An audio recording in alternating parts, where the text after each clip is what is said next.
نظر تو لگ چکی تھی اس آئیڈیل کپل کو، مگر اس کی نہیں بلکہ عبیرہ جبران کی۔ عبیرہ جبران نے الہان ملک کو پہلی دفعہ اپنے بھائی کی شادی میں دیکھا تھا۔ اس کے بھائی شہروز کی شادی ملک سلطان کی چھوٹی بیٹی سمر سلطان سے ہوئی تھی۔ جن دنوں رشتہ طے ہوا تھا ان دنوں الہان ملک اپنی اسٹڈی کے سلسلے میں ابراڈ تھا، مگر بہن کی شادی کے فنکشن میں وہ ضرور شریک ہوا تھا، اور انہی فنکشنز میں عبیرہ جبران پہلی نظر کی محبت کا شکار ہو کر الہان ملک پر دل ہار بیٹھی تھی۔ پہلی محبت کے نشے میں چور وہ الہان ملک کی سنگت میں دیکھے گئے خوابوں میں بہت آگے سے آگے بڑھتی گئی تھی۔ اس کی سوچ، اس کے دن رات، اس کی زندگی کا محور اب الہان ملک کی ذات بن چکی تھی، جس کو حاصل کرنے کی دعا اس کے لبوں پر ہمہ وقت کسی ورد کی طرح جاری رہتی۔ لیکن کاش کہ وہ اسے حاصل کرنے کی بجائے پانے کی دعا کرتی، تو شاید آج پچھتاتی نہ، کیونکہ حاصل کرنے اور پانے میں کیا فرق ہے؟ اسی فرق سے اب عبیرہ جبران عبیرہ الہان بن کر بخوبی آگاہ ہو چکی تھی۔ عبیرہ کے دل سمیت اس کے خواب اس دن چکنا چور ہوئے جب سمر کی زبانی اسے الہان ملک کے نکاح سیریمنی کا پتہ چلا۔ اتنا اچانک یہ سب ہو جائے گا وہ سوچ بھی نہیں سکتی تھی۔ وہ پچھلے 2 سال سے مسلسل اس شخص کو اپنے دل میں چھپائے پوچھتی آئی تھی، اور اب یکدم سے وہ کسی اور کا کیسے ہو سکتا تھا؟ اس خبر کو سن کر وہ پاگل سی ہو گئی تھی، اور اسی پاگل پن میں عبیرہ نے بہت سی دعائیں مانگی تھیں اس لڑکی کے مرنے کی، جو الہان ملک کی زندگی کا حصہ بننے جا رہی تھی، مگر اس کی ساری دعائیں رائے گاہ گئی تھیں، اور نبیہہ عباسی بخیر و خیریت الہان ملک کی زندگی کا حصہ بن گئی تھی۔ نکاح کے ٹھیک 6 ماہ ان کی شادی کا فنکشن ارینج کیا گیا تھا، اور ان 6 ماہ میں عبیرہ جبران خود کو بہت حد تک سنبھال چکی تھی، اور اسی لیے وہ نبیہہ اور الہان کے ریسیپشن کے فنکشن میں شامل ہوئی تھی، اور وہیں اس نے اسٹیج سے کچھ فاصلے پر کھڑے ہو کر آنکھوں میں حسد اور نفرت لیے اس خوبصورت سے آئیڈیل کپل کو کبھی نہ خوش رہنے کی بد دعا دی تھی۔ ان دونوں کو ہمیشہ کی جدائی کی بد دعا دی تھی، اور شاید یہی قبولیت کی گھڑی تھی جب عبیرہ جبران کے ٹوٹے دل سے نکلی آہ عرش الہی پر سنی گئی تھی، جس کے نتائج میں محض چند ماہ بعد ہی اس آئیڈیل کپل کی خوشیوں کو کھا کر انہیں ہمیشہ کی جدائی دے دی گئی تھی۔ کیا خوب کہاوت ہے کہ شک رشتوں کو اور حسد خوشیوں کو اس طرح سے کھا جاتا ہے جس طرح سے دیمک لکڑی کو، اور یہی ہوا تھا۔ عبیرہ کا حسد اور الہان کا شک مل کر نبیہہ عباسی کی خوشیوں کو کھا گیا تھا۔ دوسروں کی خوشیوں کو کھا کر انہیں دکھوں کے بھنور میں اکیلے کر دینے والے کیسے خوش رہ سکتے ہیں؟ یہ دنیا مکافات عمل ہے، جہاں ہر انسان اپنے کیے کا بدلہ ضرور پا لیتا ہے۔ جیسے الہان ملک اور عبیرہ ملک اپنے اپنے اعمال کے پچھتاووں میں جکڑے گئے تھے۔ محتشم پارٹی سے جانے سے پہلے ابصار علی سے مل کر جانا چاہتا تھا، اسی لیے وہ کھڑا ادھر ادھر دیکھتا انہیں ڈھونڈ رہا تھا جب نبیہہ کی نظر اس پر پڑی۔ محتشم ابراہیم، اس کے ہونٹ آہستگی سے پھڑپڑائے۔ نبیہہ نے مڑ کر الہان کو دیکھا جو اپنے دوستوں کے چنگل میں گھرا کھڑا تھا۔ اس نے پھر سے محتشم کو دیکھا اور چھوٹے چھوٹے محتاط قدم اٹھاتی اس کی طرف بڑھنے لگی۔ ملک سلطان دبئی میں تھے، اس لیے وہ اس پارٹی کا حصہ نہ تھے، اور نبیہہ اسی لیے محتشم کے پاس جا رہی تھی تاکہ پوچھ سکے کہ اس نے اس کیس میں کچھ کیا ہے یا نہیں۔ محتشم کی نظر ابصار علی تک پہنچ چکی تھی، مگر دوسری طرف وہ یہ بھی جان گیا تھا کہ نبیہہ عباسی اس کی طرف بڑھ رہی ہے، لہٰذا ابصار علی سے خدا حافظ کہنے کے بجائے وہ لمبے لمبے ڈگ بڑھتا ایگزٹ کی جانب بڑھ گیا۔ یہ مجھے دیکھ کر واپس کیوں جا رہا ہے؟ نبیہہ نے بڑبڑاتے ہوئے اپنی سپیڈ تیز کی۔ محتشم ابراہیم! وہ پارکنگ میں اپنی گاڑی کا لاک کھولتے محتشم کو دیکھ کر چلائے۔ محتشم، جو سوچ چکا تھا کہ وہ اس کی آواز پر کبھی نہیں رکے گا، بے بس سا ہو کر کھڑا رہ گیا۔ آپ مجھے دیکھ کر بھاگ رہے تھے؟ وہ پھولیں سانسوں سے پاس آ کر بولی۔ نہیں۔ محتشم اس کے پاس آنے پر اس کی طرف پلٹ چکا تھا، مگر نظریں نبیہہ کے بجائے وہاں کھڑی گاڑیوں پر تھیں۔ تو پھر کہاں جا رہے تھے پارٹی کو چھوڑ کر؟ مجھے ضروری کال آ گئی تھی اس لیے جانا پڑا۔ آپ سنائیں کیسی ہیں؟ کیسی لگ رہی ہوں؟ نبیہہ کے الٹا اسی سے پوچھنے پر محتشم کی نظریں بے اختیار اس کے جگمگاتے گلابی چہرے پر پڑ کر جھک گئیں۔ بہت اچھی اور بہت خوش، وہ آہستگی سے کہتا بورڈ سے زمین پر پڑا پتھر کچلنے لگا۔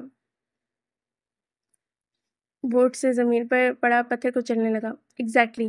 اچھی تو میں پہلے سے ہی تھی، مگر خوش شادی کے بعد سے رہنے لگی ہوں۔ وہ مسکرا کر ساڑی کا پلو سیدھا کرتی بولی۔ That's great. وہ بھی مسکرایا۔ تھینکس۔ مجھے پوچھنا تھا کہ ملک سلطان کے کیس پر آپ نے مزید کچھ کیا؟ ملک سلطان کی بات کرتے ہوئے نبیہہ بھول گئی تھی کہ وہ خود تو دبئی میں ہے، مگر اپنے چمچے کو وہیں چھوڑ کر گئے ہیں۔ ان سے کچھ فاصلے پر بلیک سیوک کی ڈرائیونگ سیٹ پر بیٹھے احمد سیال نے ان دونوں کے ایک ساتھ اس سنسان پارکنگ میں رات کے وقت کھڑے ہونے کے منظر کو بخوبی اپنے پیش قیمت سیل کے کیمرے میں چپکے سے محفوظ کر لیا تھا، اور سیل کی اسکرین پر ابھرتی تصویر دیکھ کر اس کے چہرے اور آنکھوں میں شیطانیت ٹپک رہی تھی، وہ شیطانیت جو عنقریب کسی کی خوشیوں کو آگ میں جھونکنے والی تھی۔ پہلے خود پر چلتے کیسز سے تو بری ہو جاؤں مسز ملک، پھر کسی اور کے کیس میں پر بھی کچھ کر سکوں گا، وہ تلخی سے کہتا استہزائیہ ہوا۔ آپ پر کیس؟ کیسا کیس؟ وہ چونکی۔ کرپشن کیس، محتشم آہستگی سے کہتا سر جھٹک کر بوٹ سے نیچے لکیریں کھینچنے لگا۔ What corruption case? آپ پر ایسا کیسے ہو سکتا ہے؟ اس ملک میں کچھ بھی ہو سکتا ہے مسز ملک، جب ایک مجرم جرم کر کے بھی بے قصور ثابت ہو سکتا ہے تو کسی بے قصور کو بنا جرم کے مجرم ثابت کرنا کون سا مشکل ہے؟ اینی وے، یہ سب تو چلتا رہتا ہے زندگی کے ساتھ، جہاں بہت سی آسانیاں ہوتی ہیں وہیں کچھ آزمائشیں بھی سہنا پڑتی ہیں۔ میں اس کیس کو بھولا نہیں ہوں اور نہ ہی بھولوں گا، سو یو ڈونٹ وری، میں ذرا اپنے مسائل سے نکل آؤں پھر انشاءاللہ اس کو بھی دیکھ لوں گا۔ جی تھینکس، لیکن آپ کے ساتھ کس نے کیا یہ سب کچھ، پتہ چلا آپ کو؟ میں جس فیلڈ میں ہوں وہاں جتنے دوست ہوتے ہیں اتنے ہی دشمن، اور وہ دشمن انہی دوستوں میں چھپے ہوتے ہیں، اس لیے فی الحال تو میں کچھ نہیں کہہ سکتا۔ وہ کندھے اچکا کر گھڑی دیکھتا بولا، I am getting late, so can I go? Yeah, you can go. وہ 2 قدم پیچھے ہوئی۔ تھینکس۔ محتشم نے مسکرا کر گوگلز چڑھائے اور پلٹ کر گاڑی کا دروازہ کھولا۔ بیسٹ آف لک، نبیہہ نے مسکراتے ہوئے کہا۔ تھینکس مسز ملک، وہ مسکرا کر ہاتھ ہلاتا ڈرائیونگ سیٹ پر بیٹھ گیا۔ اس کے ہاتھ ہلانے کے جواب میں نبیہہ نے بھی ہاتھ ہلا کر خدا حافظ کہا اور واپس انٹرنس کی طرف پلٹ گئی۔ احمد سیال نے مسکراتے ہوئے سیل کی گیلری اوپن کی اور اپنے ہاتھ سے کھینچی گئی تصویریں دیکھنے لگا۔ حال نبیہہ ٹیرس پر موجود کین چیئر کی پشت سے سر ٹکائے آنکھیں مودے بیٹھی تھی۔ برستہ ابر کرم اسے مکمل طور پر بھگو کر اس کے سارے دکھوں سارے غموں کو دھوتا جا رہا تھا۔ وہ پھر سے آج 5 سال پہلے والی بارش میں بھیگتی کھلکھلاتی ہوئی نبیہہ عباسی بن جانا چاہتی تھی۔ اس کی زندگی میں خوشیاں تھیں، مسرتیں تھیں، راحتیں تھیں، سکون تھا۔ اسے تو بہت پہلے ہی اپنے خود ساختہ خول سے باہر نکل آنا چاہیے تھا۔ خدا نے اس سے اگر کچھ لیا تھا تو اس سے کئی گنا بڑھ کر عطا کیا تھا، پھر کیوں وہ اتنے عرصے ناشکری کرتے ہوئے خود کو اور اپنے مسیحا کو سزا دیتی رہی تھی؟ اس کی آنکھوں سے نکلتے پچھتاوے اور توبہ کے آنسو بارش کے پانی کے ساتھ ہی بہتے چلے گئے۔ جو بیت چکا اسے رونا کیا، جو حاصل ہے اسے شکر منا۔ یہ دکھ تو آتے جاتے ہیں، یہ زندگی کے ساتھی ہیں، اس زندگی پر رونا کیا۔ جو گزر گیا، جو بیت چکا، یہ دکھ تو آتے جاتے ہیں، پھر غم منا کر پانا کیا۔ جو پایا ہے وہ کافی ہے، اس پر ہی رب کا شکر منا۔ وہ اپنے رب سے بیتے کل کی معافی مانگتی ہوئی آنے والے کل کا شکر کے ساتھ منانے کا عہد کر رہی تھی۔ وہ الہان ملک کے دیے گئے غم سے اپنے ساتھ ساتھ اپنے مسیحا محتشم ابراہیم کو بھی بہت سے دکھ دے چکی تھی، مگر اب نہیں، اب اور نہیں۔ وہ اس زخم کو اس سے کھرنٹ سمیت کھرچنے کا عہد کر چکی تھی۔ وہ خود کو ہر غم سے آزاد کرتے ہوئے محتشم ابراہیم کے ساتھ ایک بھرپور خوشیوں سے بڑی زندگی گزارنے کا عہد کر چکی تھی۔ وہ 5 سال پہلے والی نبیہہ عباسی بن گئی تھی، مگر اب وہ خود کو نبیہہ عباسی نہیں بلکہ نبیہہ محتشم کہلوانا چاہتی تھی۔ مسز نبیہہ محتشم۔ نبیہہ نے آہستگی سے آنکھیں کھولی اور منہ پر پڑتے بارش کے چھینٹوں کو چندیاتی آنکھوں سے دیکھنے لگی۔ چند منٹ بعد وہ منہ پر ہاتھ پھیرتی اٹھی اور کمرے کی جانب بڑھ گئی۔ عبیرہ ابھی اذان کو ڈانٹ ڈپٹ کے بعد چینج کروا کر کمرے میں آئی تھی جو بارش میں کھیلتا بھیگ چکا تھا۔ بدلتے موسم کی پہلی بارش تھی، اسے ڈر تھا کہیں اذان بیمار نہ پڑ جائے۔ اب وہ بالکنی میں کھڑی برستی بارش کو دیکھتے ہوئے اپنی پچھلے 5 سالہ زندگی کا حساب کتاب لگا رہی تھی۔ ان 5 سالوں میں اس نے اذان کے علاوہ اور کچھ نہیں پایا تھا۔ وہ 5 سال عبیرہ جبران ہو کر بھی خالی ہاتھ تھی، اور آج 5 سال بعد عبیرہ الہان بن کر بھی خالی ہاتھ تھی۔ اس نے اپنے حسد سے، اپنی دعاؤں بددعاؤں سے الہان ملک کو تو حاصل کر لیا تھا، مگر پا نہیں سکی تھی۔ وہ صرف ظاہری اور جسمانی طور پر اسے مل سکا تھا، ورنہ اندرونی اور دلی طور پر تو وہ آج بھی اسی کا تھا جس کی الہان ملک سے جدائی کی دعا کی تھی اس نے۔ عبیرہ کی وہ دعا یا بددعا قبول تو ہو گئی تھی، مگر اس کے ہاتھ پھر بھی کچھ نہ آیا تھا، اور یہ زیادہ تکلیف دہ تھا اس تکلیف سے جو نبیہہ اور الہان کے ایک ہونے کی خبر سے اسے ہوئی تھی۔ مگر اب وقت گزر چکا تھا۔ ماضی۔ الہان آفس میں لیپ ٹاپ کھولے بیٹھا تھا جب انٹر کام سے اس کی سیکرٹری نے ملک سلطان کے بلاوے کا میسج دیا۔ وہ لیپ ٹاپ بند کیے اٹھا اور سیل کی اسکرین پر I miss you sweet heart کے الفاظ ٹائپ کر کے اپنی عزیز جان ہستی کے نمبر پر سینڈ کرتا مسکراتے ہوئے ملک سلطان کے آفس میں داخل ہوا۔ جی ڈیڈ، آپ نے بلوایا؟ اس نے سوالیہ نظروں سے سگار پیتے ملک صاحب سے پوچھا۔ بیٹھو۔ وہ سیدھے ہو کر بولے۔ الہان ان کے سامنے پڑی چیئر گھسیٹتا بیٹھ گیا۔ جی؟ محتشم ابراہیم کو جانتے ہو؟ ملک صاحب نے کش لینے کے بعد منہ سے دھواں چھوڑتے ہوئے نارمل انداز میں پوچھا۔ محتشم ابراہیم؟ الہان نے سوچ کر نفی میں سر ہلایا۔ نبیہہ عباسی کو جانتے ہو؟ اب کی بار وہ ٹھنڈے ٹھار لہجے میں بولے۔ الہان نے حیران سی سوالیہ نظریں اٹھائیں۔ یہ ڈیڈ کو کیا ہو گیا ہے؟ جی جانتا ہوں۔ کون ہے وہ؟ She is my love, my wife and also my life, وہ پر اعتمادی سے بولا۔ اس کی بات پر ملک سلطان مسکرا دیے۔ تو تمہیں اپنے لو، اپنی لائف اور وائف پر کتنے % اعتماد ہے کہ وہ تمہارے ساتھ سنسیئر ہے؟ اس بات کا مطلب؟ وہ حفکی سے باپ کو دیکھتا بولا۔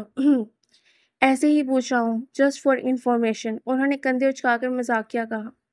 100%، وہ یقین سے بولا۔ آر یو شور؟ یس آف کورس، مگر آپ کی ان عجیب سی باتوں کو میں سمجھ نہیں پا رہا۔ Can you please tell me the reason? Ilhan نے پوچھتے ہوئے سیل کی روشن اسکرین پر دیکھا جہاں مس یو ٹو کے الفاظ کے ساتھ ایک دل والا ایموجی جگمگا رہا تھا۔ اس نے نبیہہ کے نمبر سے آیا رپلائی میسج پڑھنے کے بعد بٹن دبا کر اسکرین کی روشنی گل کی اور سوالیہ نظروں سے باپ کو دیکھا جو بہت غور سے اسے ہی دیکھ رہے تھے۔ اگر میں کہوں کہ تمہارا اعتماد غلط ہے تو میں یہ کہوں گا کہ آپ کی رائے غلط ہے، وہ آرام سے بولا۔ یعنی کہ میری رائے اگر سچ بھی ہوئی تو تم اسے غلط ہی قرار دو گے؟ Dad what's the problem? میں جانتا ہوں نبیہہ آپ کو پسند نہیں ہے اور جس وجہ سے وہ آپ کو ناپسند تھی اب تو وہ وجہ بھی نہیں رہی، پھر ان سب باتوں کا مقصد؟ کچھ نہیں۔ ملک سلطان نے سر جھٹک کر سگار سائڈ پہ رکھا۔ میں صرف یہ کہنا چاہ رہا تھا کہ عورت کے ساتھ چاہے دل کا رشتہ ہو یا کوئی اور حد درجہ اعتماد اچھا نہیں ہوتا۔ وہ جس ماں کی بیٹی ہے اس بات سے تم اچھے سے آگاہ ہو، اس لیے میں چاہتا ہوں آنکھیں بند کر کے کسی بھی ریلیشن شپ کو لے کر چلنے سے بہتر ہے آنکھیں کھول کر چلا جائے۔ باقی تم سمجھدار ہو۔ Enjoy your life with your wife my son. انہوں نے مسکرا کر آخر میں بات کو مذاق کا رنگ دیکھ کر ماحول کی سنگینی کو کم کیا۔ الہان ان کی بات پر پھیکا سا مسکرا دیا۔ ملک سلطان ہلکے پھلکے ہو کر چائے کا آرڈر دینے لگے۔ وہ جو چاہتے تھے وہ ہو چکا تھا۔ الہان کے چہرے کے اتار چڑھاؤ وہ جان چکے تھے کہ ان کی طرف سے پھینکا گیا شک کا پہلا پتھر تھوڑا بہت نشانے پر لگ چکا ہے۔ ڈیڈ ایسے ریئیکٹ کر رہے تھے جیسے وہ کچھ جانتے ہوں مگر مجھے بتانا نہیں چاہ رہے ہوں۔ اور سنبل عباسی آج اتنے عرصے بعد ڈیڈ سنبل عباسی کی بات کیوں کر رہے تھے؟ انہوں نے ایسا کیوں کہا کہ نبیہہ کس ماں کی بیٹی ہے؟ اوہ گاڈ، واٹس رانگ دیئر؟ وہ گھر واپسی پر ڈرائیونگ کے دوران پریشان سے سوچے جا رہا تھا۔ آفس میں بھی باقی کا وقت وہ ٹھیک سے کام پر فوکس نہیں کر پایا تھا۔ دماغ بار بار باپ کی باتوں میں الجھ رہا تھا۔ نبیہہ کی مدر جو بھی تھیں جیسی بھی تھیں مگر نبیہہ ویسی نہیں ہے۔ Dad I'm sure about her, she is so nice and innocent. وہ سنبل عباسی کے علاوہ ہاشم عباسی کی بھی تو بیٹی ہے نا dad, and he is your childish friend. پھر کیوں آپ نے نبیہہ کے بارے میں ایسا کہا؟ کیا ہوا ہے ایسا؟ وہ اسٹیئرنگ پر ہاتھ مارتا بڑبڑایا۔ آج سے پہلے نبیہہ آپ کو صرف بری لگتی تھی، وہ بھی اس لیے کہ وہ آپ کے خلاف آواز اٹھا رہی تھی، لیکن اس کے باوجود میری خواہش پر آپ نے ہاشم انکل سے رشتہ مانگا اور پھر نکاح بھی تو آپ کی مرضی سے ہی ہوا تھا۔ اگر نبیہہ میں کوئی فالٹ ہوتا تو آپ مجھے تب بتاتے جب میں نے اپنی خواہش آپ کے سامنے رکھی تھی۔ اب تو وہ بیوی بن چکی ہے میری اور میں کسی بھی دوسرے کے بعد میں آ کر اپنا ریلیشن شپ ڈسٹرب نہیں کرنا چاہتا۔ It's done. الہان نے گیئر بدلا اور باپ کی بات سے انکاری ہو کر گاڑی کی سپیڈ بڑھا دی۔ وہ مسلسل اپنی سوچوں میں ملک سلطان کی باتوں کو جھٹلائے جا رہا تھا مگر دل میں کہیں چھوٹا سا شک کا بیج بھی پنپتا دکھائی دے رہا تھا، مگر فی الحال وہ خود اس بیج سے انجان تھا۔ نبیہہ ڈریسنگ ٹیبل کے سامنے بیٹھی اپنے ہاتھوں پر کیوٹکس لگا رہی تھی اور الہان بیڈ پر ترچھا سا لیٹا سیل پر بیزی تھا۔ گاہے بگاہے نظر سیل سے ہٹا کر نبیہہ کے آئینے میں نظر آتے عکس پر بھی ڈال دیتا۔ چند منٹ بعد الہان نے سیل سائڈ پر رکھا اور سیدھا ہو بیٹھا۔ نبیہہ؟ الہان کی پکار پر نبیہہ نے اسے دیکھے بنا مصروف سا ہوں کہا۔ تم کسی محتشم ابراہیم کو جانتی ہو؟ الہان کے سوال پر نبیہہ کا کیوٹکس لگا ہاتھ ایک لمحے کو ساکت ہوا مگر جلد ہی وہ خود کو کمپوز کرتی پیچھے مڑی۔ کون محتشم ابراہیم؟ آئی ڈونٹ نو، بس نام سنا تھا اس لیے پوچھ لیا تم سے۔ وہ واپس آئینے کی طرف مڑ گئی۔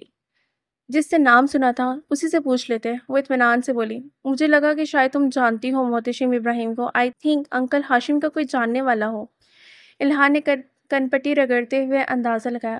اوہ، یاد آیا، محتشم ابراہیم بابا کا کزن ہے اور رائنا آنٹی کا سب سے چھوٹا بھائی۔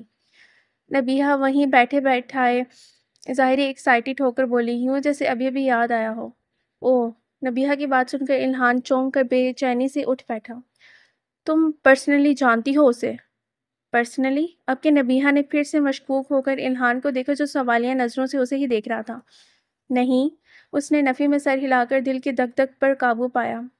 کیا تھا اگر وہ کہہ دیتی کہ اس کے محتشم ابراہیم سے اچھی سلام دعا ہے، مگر وہ جانتی کب تھی کہ کس کس کے پاس کیا کیا ثبوت تھے کہ وہ پرسنلی محتشم ابراہیم کو جانتی ہے۔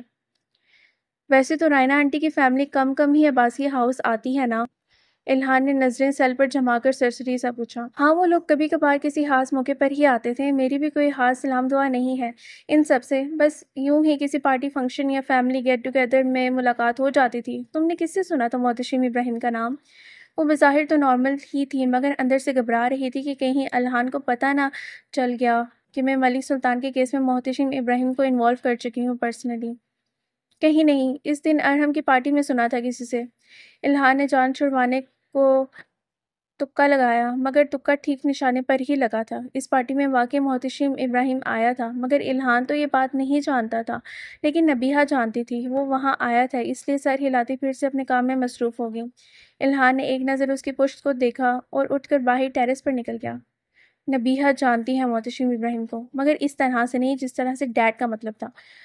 وہ ریلیٹیوز ہیں تو ملاقات تو ہوتی ہوگی، اور اگر نبیہہ اسے پرسنلی جانتی تو وہ پہلے کیوں کہتی کہ وہ کسی محتشم ابراہیم کو نہیں جانتی ہے؟ وہ گرل پر ہاتھ ٹکائے دور خلا میں دیکھتے ہوئے ہم کلام تھا۔ آج ملک سلطان سے ہوئی اس دن کی بات کے پورے 20 دن بعد الہان نے نبیہہ سے پوچھا تھا، مطلب اس نے باپ کی بات پر یقین نہیں کیا تھا تو جھٹلایا بھی نہیں تھا۔ شک کا بیج تھوڑا اور بڑا ہو کر اپنی جڑیں پھیلا رہا تھا مگر الہان بظاہر نفی کرتا اندر سے جکڑتا جا رہا تھا۔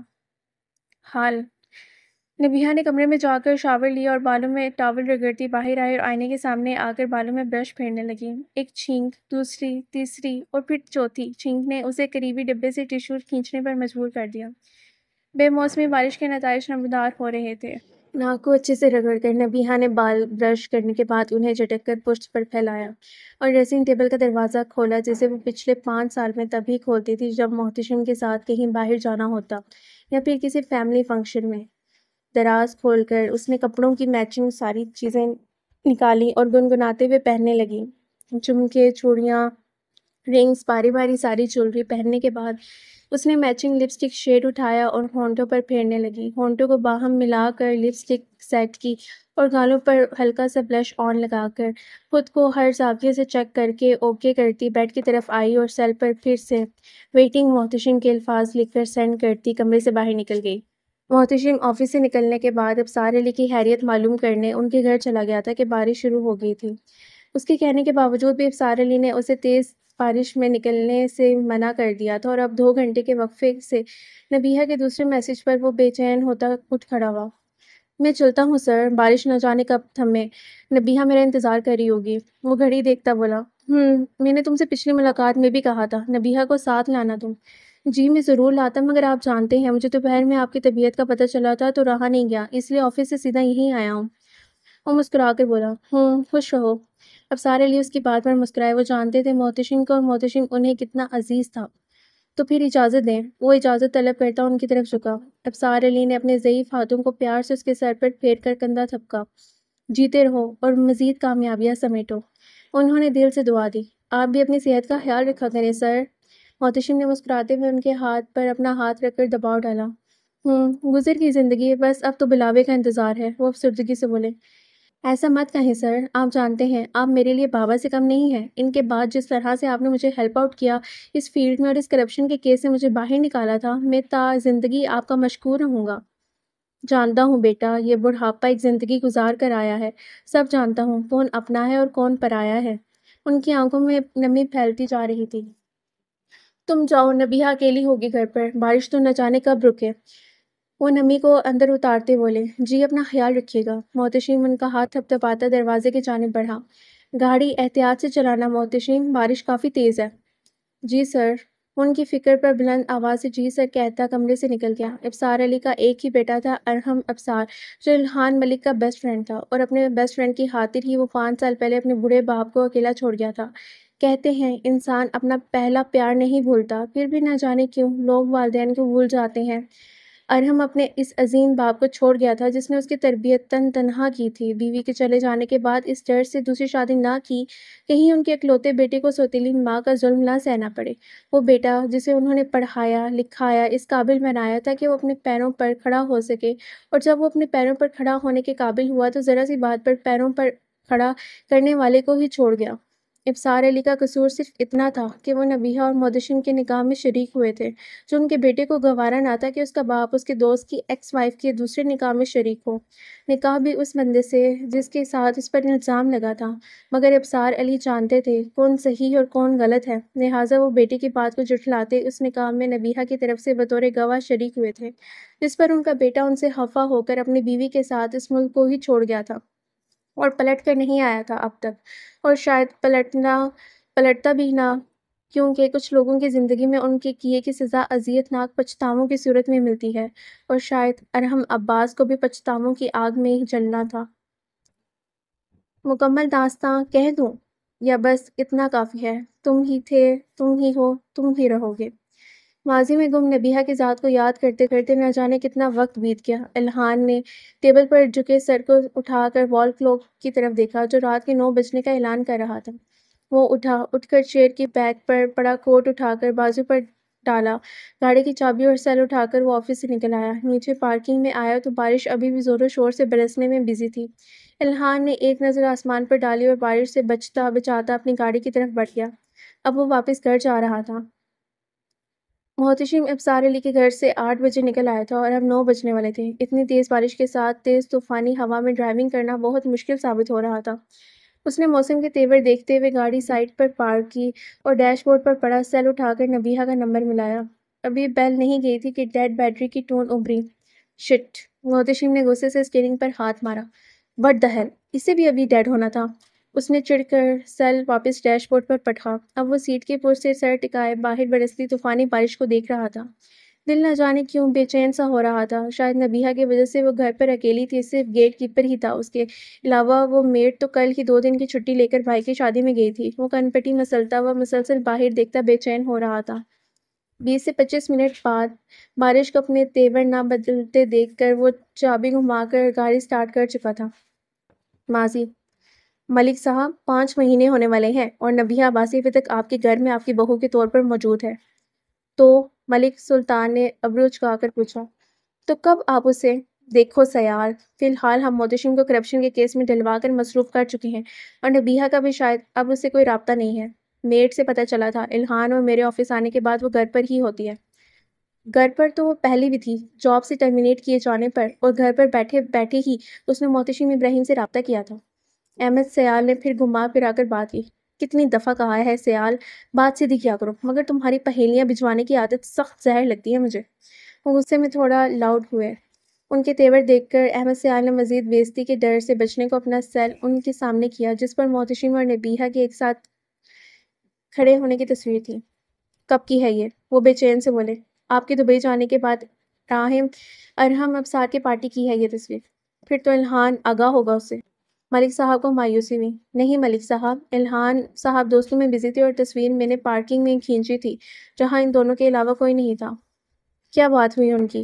بات تو معلوم نہیں ہو سکی، میں اپنی گاڑی میں تھا، لیکن ضرور آپ سے ریلیٹڈ ہی ہوگی کیونکہ نبیہہ میڈم ہی محتشم ابراہیم کو پیچھے سے پکارتی اس تک آئی تھی۔ مطلب وہ ابھی بھی محتشم ابراہیم سے کانٹیکٹ میں ہے؟ ملک سلطان پرسوچ انداز میں بولے۔ جی ملک صاحب۔ اور کوئی ثبوت، کوئی میل وغیرہ؟ نہیں، میل کا سلسلہ نہیں ہوا دوبارہ۔ احمد سیال تابعداری سے بولا۔ تم ایسا کرو، اس تصویر کو اور جو تم نے مہندی کی رات لی تھی وہ ان دونوں کو ڈیولپ کراؤ۔ مگر یہ ناکافی ثبوت ہے ملک صاحب، ان چند تصویروں سے الہان صاحب ہرگز بدظن نہیں ہوں گے نبیہہ عباسی سے۔ بدزن تو وہ ہو چکا ہے سیال، مگر کس حد تک اس کا اندازہ نہیں۔ تمہیں فی الحال جتنا کہا ہے وہ کرو، اگر ضرورت پڑی تو انہی تصویروں کو پیسہ بھی کروا لیں گے جس سے الہان ملک مکمل طور پر بدزن ہو جائے گا اس نبیہ عباسی سے۔ وہ مکروہ مسکراہٹ چہرے پر سجاتے چیئر سے اٹھ کھڑے ہوئے۔ ان کے اٹھنے پر احمد سیال بھی تعظیماً کھڑا ہوا اور ملک صاحب کے آفس سے نکلنے پر وہ بھی مسکراتا ہوا باہر نکل گیا۔ الہان اپنے آفس میں فائل پر جھکا بیٹھا تھا جب ملک سلطان اس کے آفس میں داخل ہوئے۔ باپ کو دیکھ کر وہ فائل کھسکا کر کھڑا ہوا۔ کوئی کام تھا تو مجھے بلا لیتے آپ۔ بیٹھو تم، ملک صاحب اسے کہہ کر خود بھی سامنے پڑی چیئر گھسیٹ کر بیٹھ گئے۔ خیریت؟ الہان نے باپ کے چہرے کے تاثرات دیکھ کر پوچھا۔ میں تم سے پہلے بھی کہہ چکا ہوں اور اب بھی یہی کہنے آیا ہوں کہ اپنی بیوی پر نظر رکھو۔ ڈیڈ، میری بیوی کوئی چورنی نہیں ہے جو مجھ پر نظر رکھو۔ وہ باپ کی بات کا برا بنا کر بولا۔ چورنی نہیں ہے، مگر تمہیں دھوکہ ضرور دے رہی ہے۔ ملک صاحب اس کے چہرے کو اپنی چیل جیسی نگاہوں میں رکھتے ہوئے بولے۔ محتشم ابراہیم ہاشم انکل کا کزن ہے اور رائنا آنٹی کا بھائی ہے ڈیڈ۔ وہ لوگ ریلیٹیوز ہیں، میل ملاقات تو ہوتی ہوگی، میں بھی تو اپنی کزن سے ملتا ہوں، لیکن اس کا یہ مطلب ہرگز نہیں کہ میرا ان سے کوئی افیئر ہے۔ فائن، تمہیں لگ رہا ہے میں ہوائی بات کر رہا ہوں، میرا یہ مطلب نہیں ہے ڈیڈ، میں صرف یہ کہنا چاہ رہا ہوں کہ آپ کو کوئی غلط فہمی ہوئی ہے۔ اس پیکٹ میں موجود تصویروں کو دیکھو اور بتاؤ کیا یہ میری غلط فہمی ہے یا پھر تم اپنی بیوی پر غلط اعتماد کر رہے ہو؟ ملک صاحب نے اپنے ہاتھ میں پکڑا ہاکی پیکٹ ٹیبل پر پٹکنے کے انداز میں رکھا۔ الہان نے ایک نظر باپ کو دیکھ کر پیکٹ اپنی طرف کھینچ کر چاک کیا۔ پیکٹ میں 4 سے 5 تصویریں تھیں۔ میری نبیہہ عباسی سے کوئی ذاتی دشمنی نہیں ہے، وہ میرے دوست کی بیٹی ہے اور میرے اکلوتے بیٹے کی محبت ہے اور مجھے بہت عزیز ہے، لیکن تم میری اولاد ہو، تم سے بڑھ کر کچھ نہیں ہے میرے لیے، اسی لیے میں چاہتا ہوں تم اپنی آنکھوں کو کھولو تاکہ کسی بڑے دکھ اور دھچکے سے بچ سکو، اور نہ ہی میرا مقصد نبیہہ پر بہتان لگانا ہے۔ میں صرف تمہیں انفارم کر رہا ہوں، آگے تم یقین کرو یا نہ کرو یہ تم پر ڈیپینڈ کرتا ہے۔ اب ان تصویروں کو دیکھنے کے بعد نبیہہ سے کوئی باز پرس مت کرنا، کوئی بھی مجرم اپنے منہ سے جرم کا اقرار نہیں کرتا، اس لیے خاموشی سے جج کرو، اگر یہ سب سچ ہوا تو جلد ہی تمہارے سامنے آ جائے گا، سو بی کام۔ وہ خنجر کی نوک پر دلاسا رکھ کر اسے دیتے آفس سے نکل گئے۔ ان کے جانے کے بعد الہان نے ٹیبل پر اوندھی پڑی تصویروں کو دیکھا۔ ایک طرف دل چاہ رہا تھا کہ ان کو دیکھے بنا پھاڑ دے، یہ جھوٹ ہے، نبیہہ مجھے چیٹ نہیں کر سکتی، مگر دوسری طرف دل چاہ رہا تھا کہ دیکھ لے، آخر ڈیڈ اتنے وثوق سے کہہ رہے ہیں تو یقیناً کچھ گڑبڑ تو ہوگی۔ دل میں لگی سچ جھوٹ کی جنگ میں سچ کی فتح ہوئی اور الہان نے باپ کے دعووں کو سچ مانتے ہوئے تصویریں اٹھا کر سامنے کی۔ تصویر میں نبیہہ اور محتشم دونوں آمنے سامنے کھڑے تھے، دونوں کے چہروں پر ہلکی مسکراہٹ تھی۔ دوسری تصویر بھی اسی جگہ کی تھی، مگر اس میں محتشم گاڑی میں بیٹھتا ہوا نبیہہ کو ہاتھ ہلا کر خدا حافظ کہہ رہا تھا۔ اسے اگلی تصویر میں محتشم گاڑی میں بیٹھ چکا تھا اور نبیہہ ہاتھ ہلاتی چہرے پر دلکش مسکراہٹ سجائے اسے خدا حافظ کہہ رہی تھی۔ یہ تصویریں تو شاہد ارحم کی پارٹی کی ہیں، تو کیا محتشم ابراہیم اس پارٹی میں شامل تھا؟ مگر یہ دونوں کب ملے؟ الہان نے پھر سے تینوں تصویروں کو غور سے دیکھا۔ وہ پارکنگ میں لی گئی تھیں جہاں اس وقت گاڑیوں کی لمبی قطار کے علاوہ وہ دونوں کھڑے تھے۔ دور دور تک کوئی زیرو نظر نہیں آ رہا تھا۔ نبیہہ تو میرے ساتھ تھی، پھر کب یہ اس سے ملنے گئی؟ وہ کنپٹی مسلطہ سوچ رہا تھا۔ مجھے بتایا بھی نہیں اس بارے میں کچھ۔ کیا ڈیڈ صحیح کہہ رہے ہیں؟ نبیہہ مجھے چیٹ کر رہی ہے، مگر کیوں؟ اس کیوں کا جواب نہ پا کر محتشم نے چوتھی اور آخری تصویر سامنے کی۔ اس تصویر کو دیکھ کر وہ کرنٹ کھانے کے انداز میں اچھل کر کھڑا ہوا۔ واٹ از دس؟ وہ پھٹی پھٹی آنکھیں تصویر پر جمائے بڑبڑایا۔ تصویر میں نبیہہ مہندی کا ڈریس پہنے اپنے ہوشربا سراپے سمیت محتشم کے سینے سے لگی کھڑی تھی۔ محتشم کا ایک ہاتھ نبیہہ کے کندھے پر جبکہ دوسرا پہلو میں گرا ہوا تھا۔ دونوں کے بیچ شاید کوئی 1-2 انچ کا فاصلہ ہو جو سرسری دیکھنے سے بالکل بھی معلوم نہیں ہو رہا تھا۔ وٹ دا ہیل از دس؟ الہان نے چیختے ہوئے ٹیبل پر پڑے گلاس کو ہاتھ مار کر نیچے گرایا۔ نیچے گرنے سے گلاس کا کانچ ادھر ادھر بکھر گیا۔ یہ سچ نہیں ہے، نبیہہ مجھے چیٹ نہیں کر سکتی، وہ چلایا۔ She loves me. She is my love. She can't do this. It's wrong. It's all wrong. وہ بالوں کو مٹھی میں جکڑتا پاگلوں کی طرح چلاتا ہوا چیئر پر بیٹھا۔ کچھ دیر بعد اس نے ٹیبل کی سطح سے اپنا سرخ چہرہ اٹھایا۔ I don't believe this, Dad. I don't believe. الہان نے بڑبڑاتے ہوئے مہندی کی رات لی گئی تصویر کو 3 ٹکڑوں میں بانٹ کر قریبی ڈسٹ بن میں اچھالا اور ٹیبل پر ہاتھ مارتا سخت تاثرات لیے کھڑا ہوا۔ I only judge her, Dad. If وہ سانس لیتا رکا۔ I will drop out her from my life forever. وہ ٹیبل پر زوردار انداز میں مکہ مارتا راستے میں آئی ہر چیز کو پیروں تلے رونتا آفس سے باہر نکل آیا۔ حال چڑ کی آواز ابھری اور گاڑی کا انجن بند ہو گیا۔ What's wrong today? محتشم نے اسٹیئرنگ پر ہاتھ مارا۔ وہ اتنی احتیاط سے گاڑی چلا رہا تھا اور وہ تھی کہ بیچ سڑک پر رک گئی تھی۔ چہرے پر سنجیدہ اور غصے کے تاثرات سے جائے وہ باہر نکلا اور گاڑی کا بونٹ اٹھائے اسے دیکھنے لگا۔ اس قدر طوفانی بارش میں فیڈر بھی شاید ٹریپ ہو گئے تھے، اسی لیے اسٹریٹ لائٹس بھی بند تھی۔ موبائل کی بیٹری تو پہلے ہی ڈیڈ تھی، پھر وہ کیسے گاڑی کی خرابی جان سکتا؟ اندھیرے میں ہی اس نے اندازے سے ہاتھ ہلا کر ایک دو پرزوں کو چھیڑا اور گاڑی سٹارٹ کرنے کی کوشش کرنے لگا۔ وہ چڑ کے آواز نکال کر پھر بند ہو جاتی۔ چند منٹ کوشش کے بعد محتشم نے گاڑی لاک کی اور اپنا سیل پینٹ کی جیب میں ڈال کر دائیں جانب مڑ گیا ٹیکسی لینے۔ بارش اور ہوا اس قدر تیز تھی کہ وہ بامشکل ہی خود کو متوازن رکھتا چل رہا تھا۔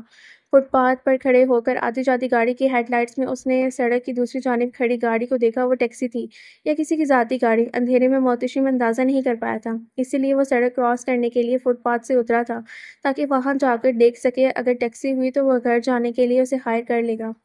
دوسری طرف لیفٹ سائڈ سے آتی بلیک ہونڈا کی ڈرائیونگ سیٹ پر بیٹھا الہان جھک کر نبیہہ کی پسند کی سی ڈی ڈھونڈ رہا تھا جو وہ بارش میں ڈرائیونگ کے دوران سنتی تھی۔ ادھر ادھر ہاتھ مار کر مطلوبہ سی ڈی تلاش کر کے جب وہ سیدھا ہوا تو بہت دیر ہو چکی تھی۔ گاڑی زوردار انداز میں روڈ کراس کرتے محتشم کے وجود سے ٹکرائی تھی۔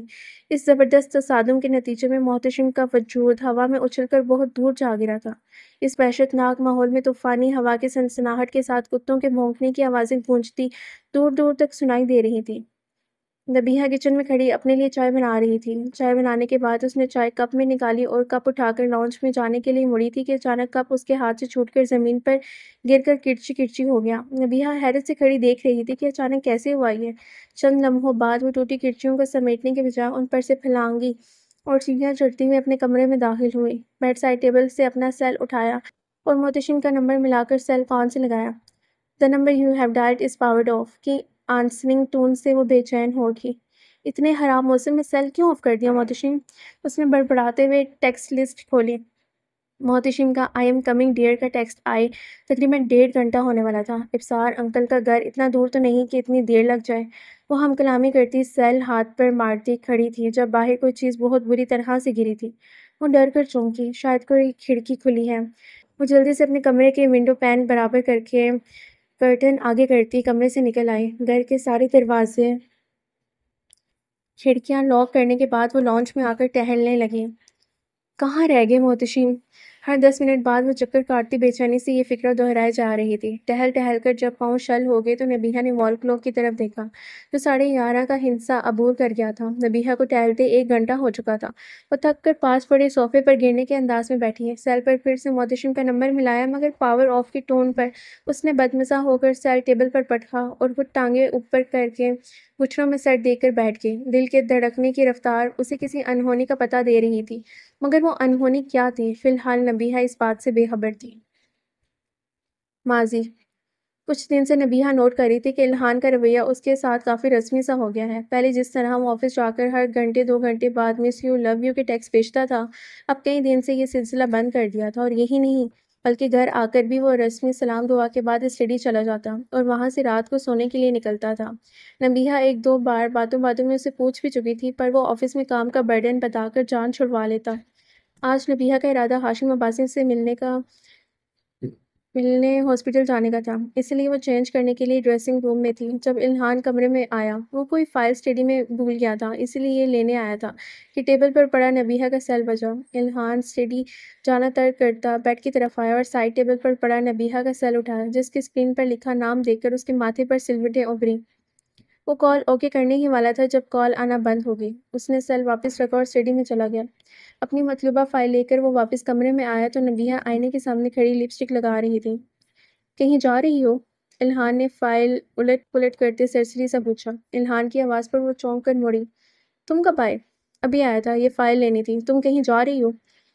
بابا سے ملنے، کافی دن ہو گئے ہیں نا، انہی سے ملنے جا رہی ہوں۔ اوکے۔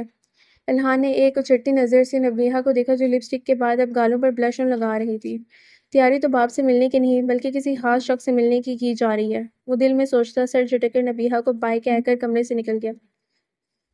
کہیں کچھ غلط تو ہے، اس کا دماغ اسے خبردار کر رہا تھا۔ شک کے بیج کی جڑیں پھیل کر اب دل تک پہنچنے والی تھیں۔ نصرت فتح علی خان کی خوبصورت آواز میں بجتے میوزک کو انجوائے کرتی وہ ڈرائیونگ کر رہی تھی جب پاؤچ میں پڑا اس کا سیل بجا۔ نبیہہ نے ایک ہاتھ سے اسٹیئرنگ کو تھام کر دوسرے سے سیل پاؤچ سے نکالا۔ اوہ محتشم ابراہیم! اس کے ہونٹوں سے سرگوشی برآمد ہوئی۔ اس نے گاڑی کی سپیڈ سلو کی اور ہاتھ بڑھا کر میوزک بند کیا۔ ہیلو، السلام علیکم۔ کال اوکے کر کے سیل کان سے لگا کر سلام کیا۔ وعلیکم السلام، کیسی ہیں مسز ملک؟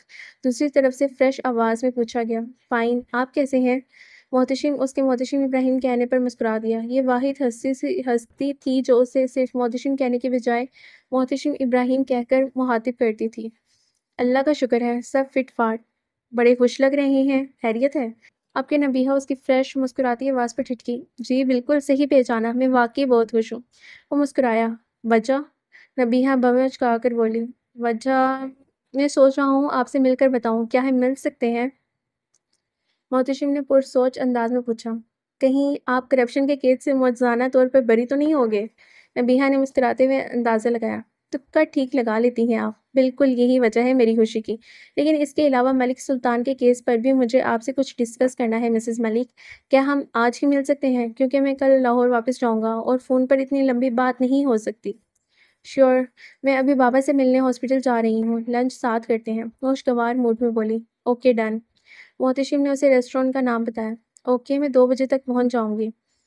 خدا حافظ۔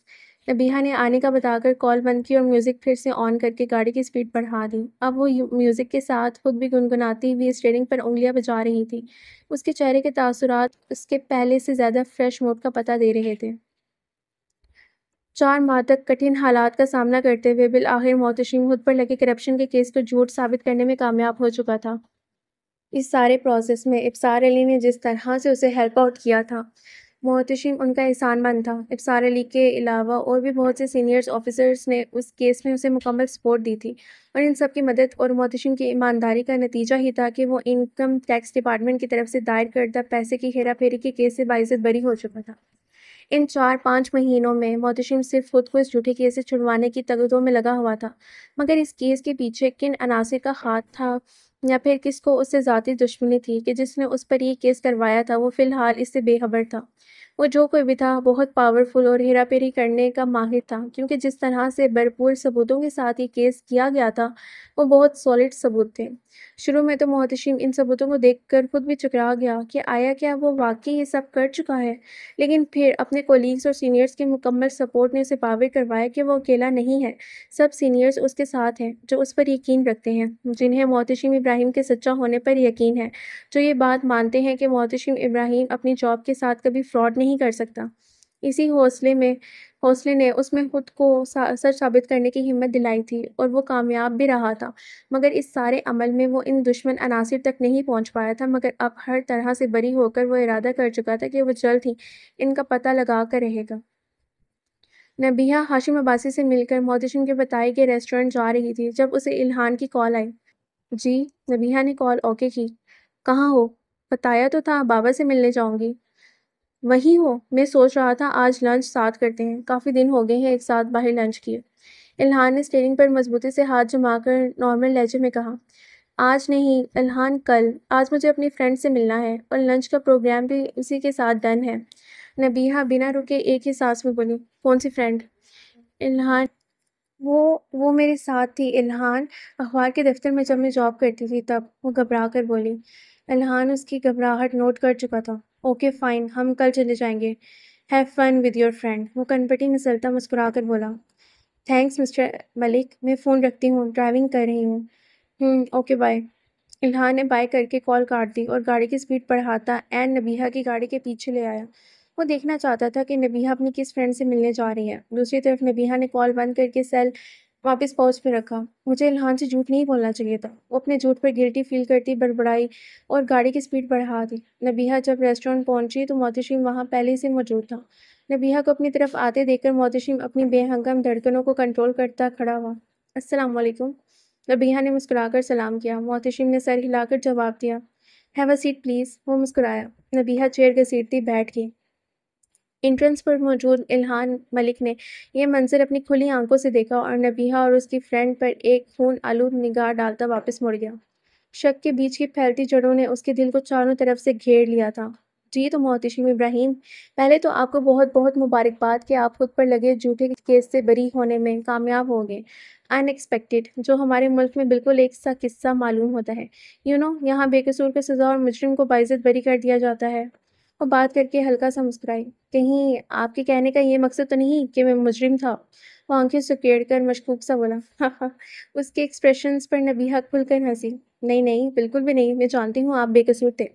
وہ ہونٹوں پر ہاتھ رکھ کر ہنسی روکتی بولی۔ محتشم نے اس کا گلابی کھلتا چہرہ نظروں کے رستے دل میں اتارا اور کمپوز ہوتا مسکرا دیا۔ Thanks for your trust. Mention not, میں جانتی ہوں آپ بہت شریف، سلجھے ہوئے اور دیانتدار آفیسر ہیں۔ میری اتنی ساری خوبیوں کا آپ کو کیسے پتہ چلا؟ وہ مسکراہٹ دباتا شرارت سے بولا۔ آپ صفدر ابراہیم کے بیٹے ہاشم عباسی کے کزن رائنا عباسی کے بھائی اور نبیہہ عباسی کے دور کے رشتہ دار ہیں، اس لیے سب جانتی ہوں۔ وہ جواباً شرارتی مسکراہٹ چہرے پر لا کر بولی تھی۔ اس کی تفصیلی وضاحت پر محتشم کھل کر مسکرا دیا۔ It's big honour for me محترمہ نبیہہ عباسی صاحبہ کہ آپ مجھے ان اچھی خوبیوں سمیت جانتی ہیں۔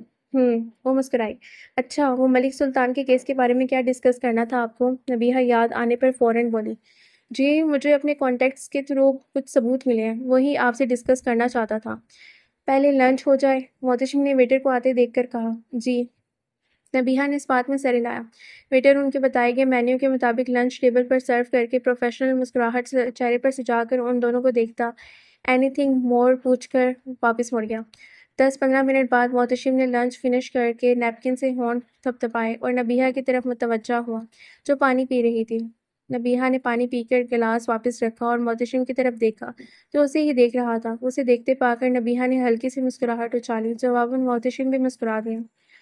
اب بات ہو جائے؟ جی بالکل، وہ گھڑی دیکھتی ہوئی بولی۔ میں اپنے کیس میں انوالو تھا، اس لیے پرسنلی ملک سلطان کے کیس کو ہینڈ اوور نہیں کر سکا۔ میرا ایک دوست ہے شہزاد، انٹیلیجنس ایجنسی میں اسی کے ذمے یہ کام لگایا تھا میں نے۔ نبیہہ سر ہلاتی بہت غور سے محتشم کی بات سن رہی تھی۔ اصل میں مس نبیہہ، ٹیکس کی عدم ادائیگی، اللیگل ایکسپورٹ اور اسی قسم کی چند ہیرا پھیریوں کے علاوہ اور بھی بہت سے پوائنٹس سامنے آئے ہیں اس کیس میں۔ مطلب؟ نبیہہ کوہنیوں کو ٹیبل پر ٹکا کر ہاتھوں کے پیالے میں منہ دیے رازداری سے بولی۔ مطلب؟ نبیہہ، وہ ہچکچایا۔ آپ اپنی مدر کی ڈیتھ سے ریلیٹڈ جانتی ہیں؟ آئی مین ٹو سے، کیا واقعی انہوں نے سوسائڈ ہی کیا تھا؟ محتشم کی بات پر نبیہہ کے چہرے پر تکلیف دہ تاثرات نمودار ہوئے۔ میرا مطلب آپ کو ہرگز ہرٹ کرنا نہیں تھا نبیہہ، میں تو بس… جی انہوں نے سوسائڈ ہی کی تھی۔ نبیہہ اس کی بات کاٹ کر سپاٹ سی بولی۔ محتشم نے سر ہلایا۔ کیا میں اس کے علاوہ کچھ اور بھی پوچھ سکتا ہوں؟ وہ اس کے چہرے کے پتھریلے تاثرات دے کر محتاط سا بولا۔ اگر اس پوچھ گچھ کا تعلق ملک سلطان کے کیس سے ہے تو آپ پوچھ سکتے ہیں، ورنہ میرے 10 سال پرانے زخم مت کریدیں۔ وہ اکھڑ لہجے میں کہتی ہوئی ذرا بھی کچھ دیر پہلے والی خوش مزاج نبیہہ نہیں لگ رہی تھی۔ محتشم نے ایک نظر اس کے تنے ہوئے چہرے پر ڈال کر گلا کھنکارا۔ سنبل عباسی اور ملک سلطان کا ریلیشن شپ کیسا تھا؟ مطلب ہاشم بھائی تو دوست تھے ملک سلطان کے، اس لیے گھر بھی کافی آنا جانا ہوتا ہوگا۔ وہ محتاط ہو کر بولا۔ میں تب چھوٹی تھی محتشم ابراہیم، اتنی باریک بینی سے کسی بھی ریلیشن شپ کو جج نہیں کر سکتی تھی، اس لیے بظاہر تو سب ٹھیک ہی تھا۔ تھینکس، محتشم مسکرایا۔ مجھے یہی پوچھنا تھا آپ سے۔ آپ کہہ رہے تھے جو پوائنٹس میں نے آپ کو دیے ان کے علاوہ بھی کچھ پوائنٹس ہیں اس کیس میں، تو کیا میں پوچھ سکتی ہوں وہ پوائنٹس کیا ہیں؟ وہ تفتیشی انداز میں محتشم کو دیکھتی بولی۔ اصل میں مسز ملک، میرے دوست نے ملک سلطان کا پرانا کھاتہ سرچ آؤٹ کیا ہے، جس کے مطابق ماضی میں ملک سلطان پر 1-2… محتشم نے رک کر نبیہہ کو دیکھا۔ نبیہہ آنکھوں کے درمیان بل ڈالے اسے ہی دیکھ رہی تھی۔ ملک سلطان پر کچھ ریپ کیسز بھی چلے تھے ماضی میں جو کسی بھی نتیجے کے بغیر بند کر دیے گئے تھے۔ اوکے تھینکس، میں چلتی ہوں۔ نبیہہ اپنا پاؤچ اٹھاتی کھڑی ہوئی۔ بہتر ہوگا محتشم ابراہیم کہ آپ مجھے انوالو کیے بغیر ہی اس کیس کو ہینڈل کریں۔ میں الہان سے جھوٹ بول کر آپ سے نہیں مل سکتی، اور اس کیس کو آپ سے ڈسکس کرتے ہی میں نے آپ کو انفارم کر دیا تھا کہ میرا نام بیچ میں مت آئے، کیونکہ میں اب نبیہہ عباسی نہیں بلکہ مسز نبیہہ الہان ملک بن چکی ہوں۔ لہٰذا اس کیس کو لے کر مجھے اپنا گھر خراب نہیں کرنا ہے۔ ہوپ سو کہ آپ سمجھ گئے ہوں گے۔ خدا حافظ۔ وہ تنے تاثرات سے ساری بات کہتی ایگزٹ کی طرف بڑھ گئی۔ محتشم نے اس کی نظروں سے اوجھل ہوتی پشت کو دیکھا اور سر جھٹک کر سیل اور کیز اٹھاتا باہر نکل گیا۔